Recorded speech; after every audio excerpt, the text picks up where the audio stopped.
Niwega mushikanje uri kumutonore w'umuduga ariko muraheba mugahebesha imyaka n'iyindi gataha utaje kumubitira ko kandi iri mushikanje eka noneho ndaje.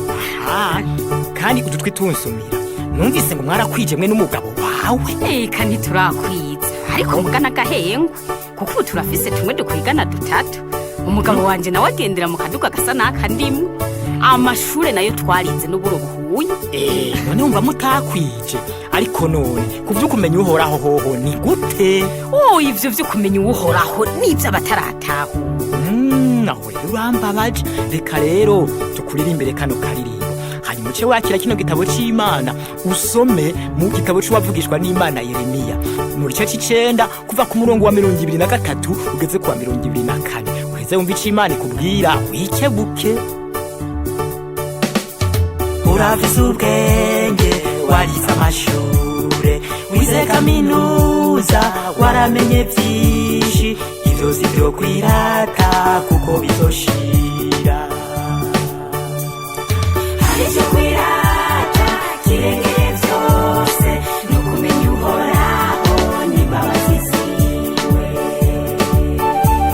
Uhoraho n'Imana yuzuye urukundo yuzuye imbabazi niyo gushimwa.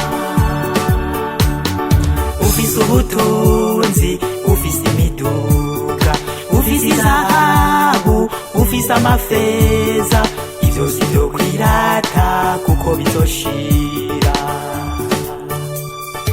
Harivyo kwirata kirengeye vyose nukumenya uhoraho n'imbabazi ziwe. Uhoraho n'Imana yuzuye urukundo yuzuye imbabazi niyo gushimwa.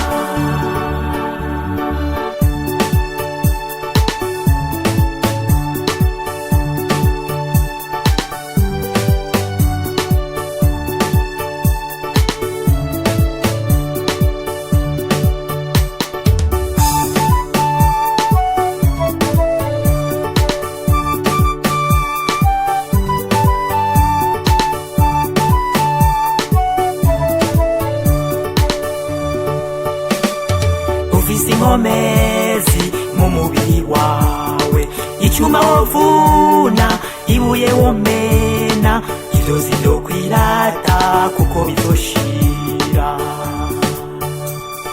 Harivyo kwirata kirengeye vyose nukumenya uhoraho n'imbabazi ziwe. Uhoraho n'Imana yuzuye urukundo yuzuye imbabazi niyo gushimwa.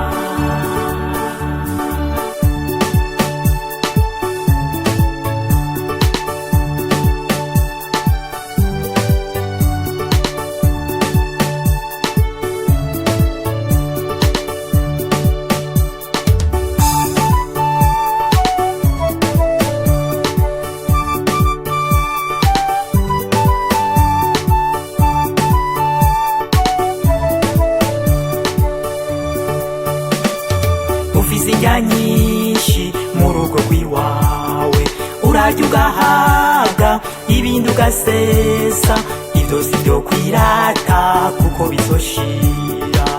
Hari ico kwirata